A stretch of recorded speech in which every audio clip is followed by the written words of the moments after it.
Hello, my name is Madison Ward. I'm currently in Introduction to Health Consumerism, and after reading chapters 1, 2, and 4 of the book An American Sickness and going through some of the other Canvas modules, I've created a 10-part timeline, just kind of briefing through the history of healthcare in the United States. And so for my first one, I have it's just kind of a general overview that hospitals have been around for centuries, but around kind of more the early 19th century, they started to form more as charitable institutions. They were often linked to religious organizations such as the church, and they often just served a community need, as hospitals do.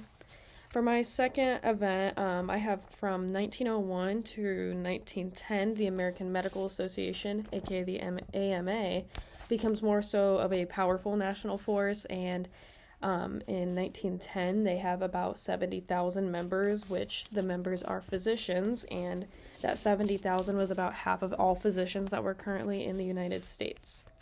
For number 3, I have the Wiley Act of 1906. It was the first act that detailed federal drug regulation, so that the drugs that were being put out into the market for consumers were being safe, and they weren't going to just kill people. And for number 4, this kind of includes just the early 20th century, and this is when health insurance is created. And it was created kind of around the same time as the Great Depression in order to protect patients from financial ruin, because obviously you want people to be able to take care of themselves, go to the hospital and stuff without having to worry about being completely in debt and completely broke. So this is a very good invention around that time. For my 5th timeline point, I have the Food, Drug, and Cosmetic Act of 1938. This created the FDA, and it made standards to ensure that drugs were being safe to consume, and they were also being labeled so that you knew kind of generally what was in them, and that was a huge moment in the healthcare timeline because the FDA is still very big around. They completely regulate everything around that whole market. For number 6, after World War II, healthcare expanded rapidly through employer plans, and nonprofits like Blue Cross and Blue Shield were created and very popular around this time. This essentially created kind of like the modern day system that we know today, where health insurance is this huge financial market where companies are allowed to get a lot of money out of that.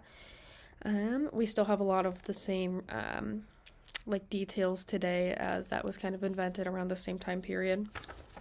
For number 7, I thought this was pretty interesting. I did not know about this beforehand, but in the 1940s, President Truman actually offered a national health care program plan, and it proposed a single system that would cover every person in society, everybody in the United States. This actually got shot down by the AMA, and then he was later criticized and called a communist by House representatives, which does, it fits for the timeline, being as we were, around in the Cold War period, in the Red Scare. So, but it is unfortunate that got shot down. I didn't know that was previously something that had happened, so I found that really interesting to find, actually. And then, so for my 8th point, during the 1960s, Medicare was created, which broadened insurance coverage for hospitals, and this also created a huge flow of money. Obviously, I had already stated that insurance and healthcare programs were already seen as like a big financial market to tap into for companies, but this is when it really started to become very financially boisterous for a lot of companies. So for my 9th point, I have the 1962 amendments to the FDA Act, which required drugs to be proven as safe and did not address financial coverages. I found this one interesting because it said the FDA now required drugs to be proven to be safe, so I'm not exactly sure what was happening beforehand with drugs, if they were just... because obviously they were still being regulated when the first act came through, but for them to be now proven as safe, I'm not exactly sure what that entails for consumers around that time.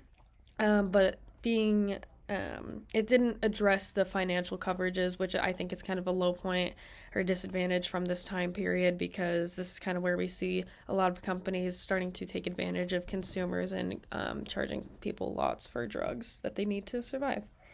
And then lastly, for my 10th point, I have from the mid to late 20th century. This is where you see hospitals kind of transfer from that religious nonprofit organization to becoming financial institutions, and they also became a lot more professional and corporatized. Before, this hadn't really been heard or seen of, but as hospitals became more of a financial institution than more so helping people, there was a complete shift in the way that they kind of operated, and now we have lots of professional corporate hospitals, which is basically the same system that they follow today. So that's it for my timeline that I have created. It covers both hospitals, healthcare, political points, and acts that were within this time period. I found it very interesting. There was a lot of stuff in there that I learned that I didn't know beforehand, like I said, about the President Truman Act that he had proposed. And it's interesting to see kind of how we hit highs and lows within this and where these implications have ended up today in the modern world. But anyways, that is my timeline. Thank you for watching.